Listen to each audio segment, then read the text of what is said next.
And I'm just feeling a lot more positive, you know? I mean, I know I'm living in San Antonio, but with the internet, it's like we're all connected in one big city anyway, so it's like I'm living in Brooklyn.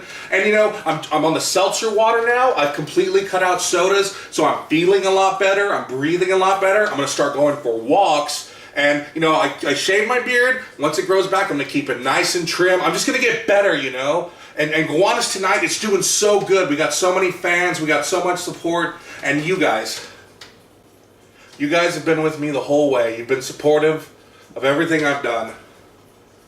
And I want to thank you. It means a lot to me, it really does.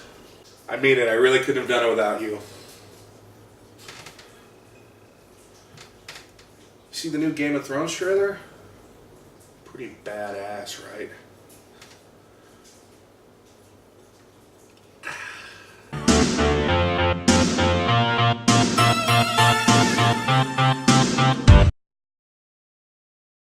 So, the Gorgon Labyrinth in Destiny.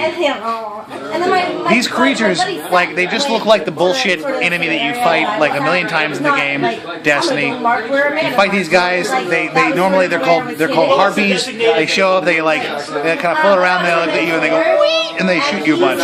And they, like, it's a solid, like, I'm gonna shoot this thing, one shot, right in the eye, it's gonna die, it's a satisfying enemy to kill. These Gorgons run in the labyrinth in the raid, which is like the elite tier of material in this game. So you're fighting Gorgons, you're fighting like the time lords of like machine science. These Gorgons, the way that like in the game, when you encounter a Gorgon, they look at you, it says, a Gorgon has found its prey, and then everyone in the group dies. So like, for like somebody who doesn't, if you put enough time into this game to get to the point where you see a Gorgon has found its prey, you're like a little bit into the lore at that point. The lore is that these Gorgons see you and rewrite you out of existence. They see you and they process you, and then it's just that they like decided you didn't exist. And that's why these bad guys are so scary. The Vex. It's pretty cool.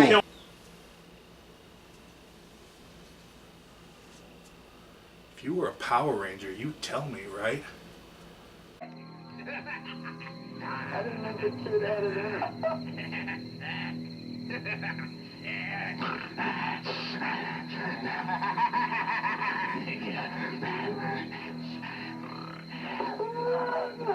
What was that?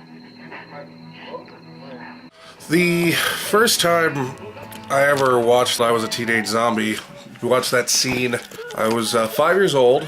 I was watching it with my older brother and my cousin. They were both about 13 at the time.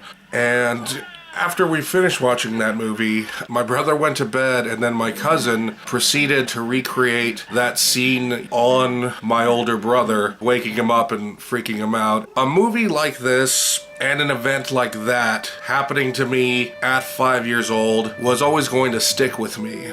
And this movie, I Was a Teenage Zombie, it's not a great movie. It's not a particularly good movie.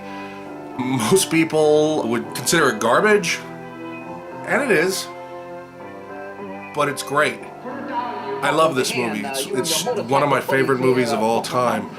It's low budget. It's filmed in New York and New Jersey in 1987. The guy who made it never really made any movies again. He, from all accounts, became a monk. I don't know if to atone for his sins or what, but I think he made his point with this movie. This movie is a sort of love letter to 1950s monster movies. You can take that from the title, I Was a Teenage Zombie. Plot of this movie is that a group of teens are looking to score some drugs. They run into a dubious pot dealer who sells them some bad weed.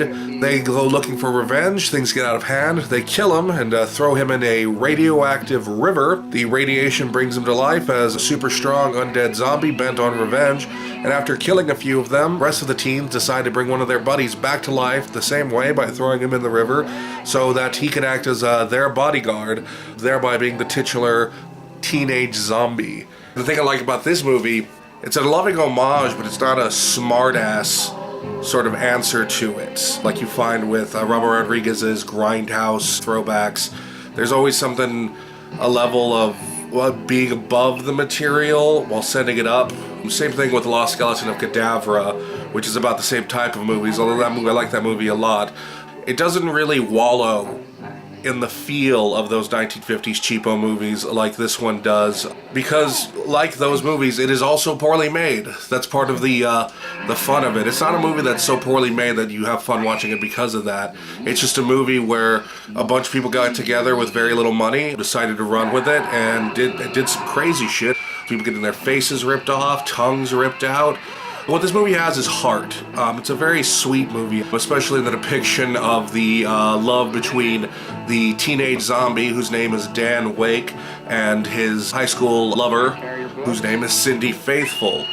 And it has a lot of just weird touches that I really like the main villain is an undead drug dealer named Mussolini. There's a guy who freaks out about killing somebody and has this weird breakdown about going to hell, spending eternity in hell, until a friend of his reminds him that he's an atheist, and then he calms down.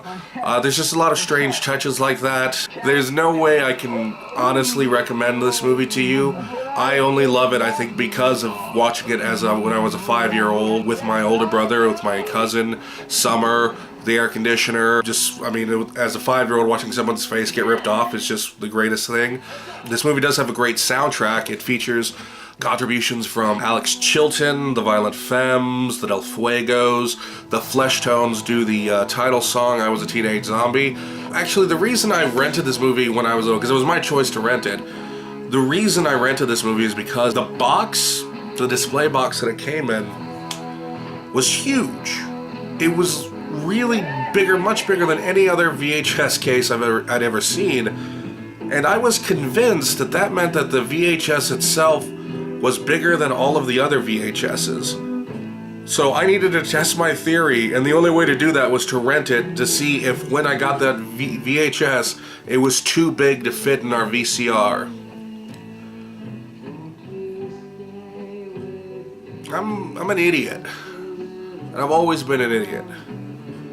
And I think that may be one of the reasons why I love this movie so much. Forget me, alright? Oh yeah, and it's been unavailable on DVD for years, but you know where you can watch it? You can watch it on Hulu through the Criterion Collection. That's right. This movie made it to the Criterion Collection. They're never going to release a DVD of it on Criterion, but it's on Criterion Hulu, and I think that's the funniest thing in the world. So, whatever. Check it out if you want to. I Was a Teenage Zombie. I love it. Ah.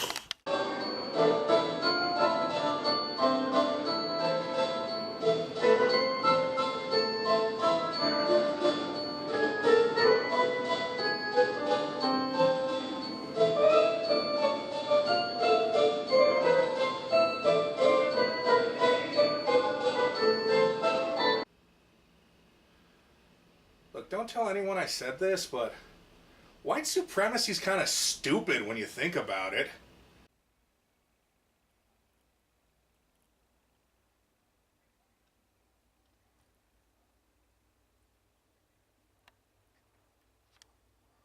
Who the fuck shrank our houses?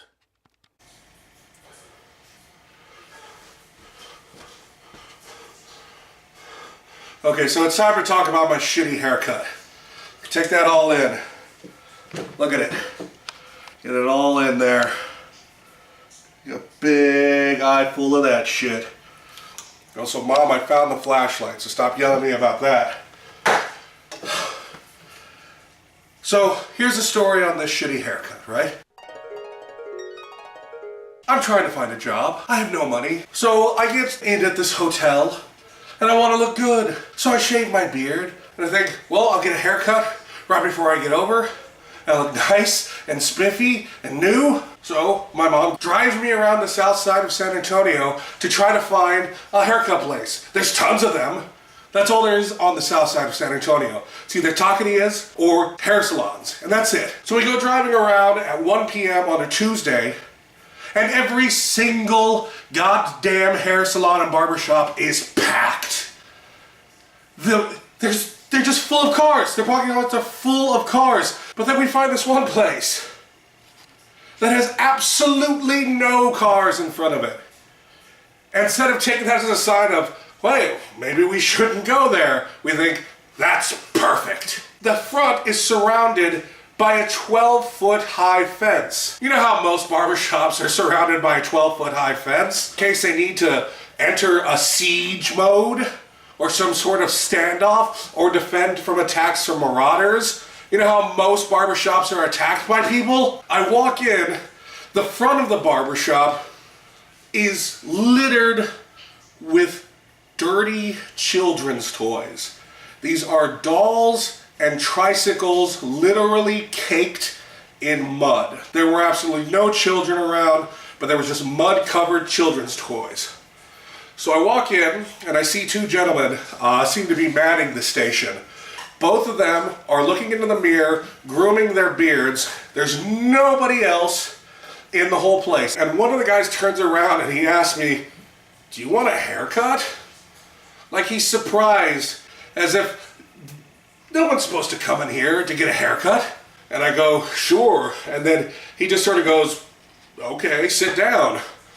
And I noticed there weren't any scissors, which seems weird for a barbershop. Didn't even have a spray thing to spray my hair. All he did was take out clippers. He just went bzzz, bzzz, bzzz, like I was in the fucking army or something.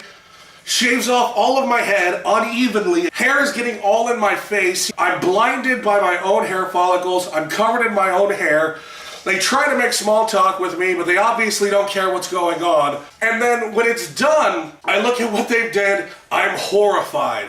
But I'm a coward. So I don't say, "Oh, you just fucked up my head.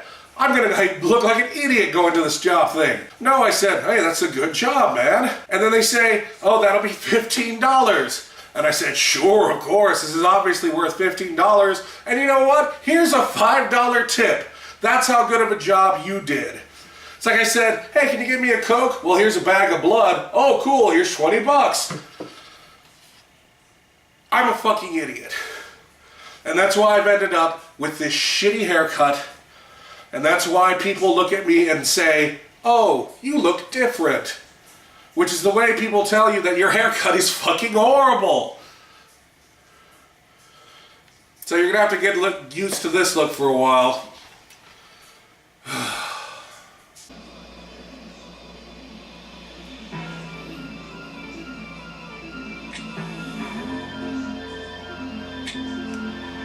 Now the time has come to see the show, the show.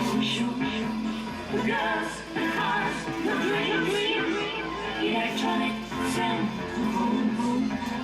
The dream cannot be spoiled, it simply must sustain the truth. The truth is sex and cars and dreams. Anthony, you dummy! You were dumb enough to get erased from history by a Gorgon!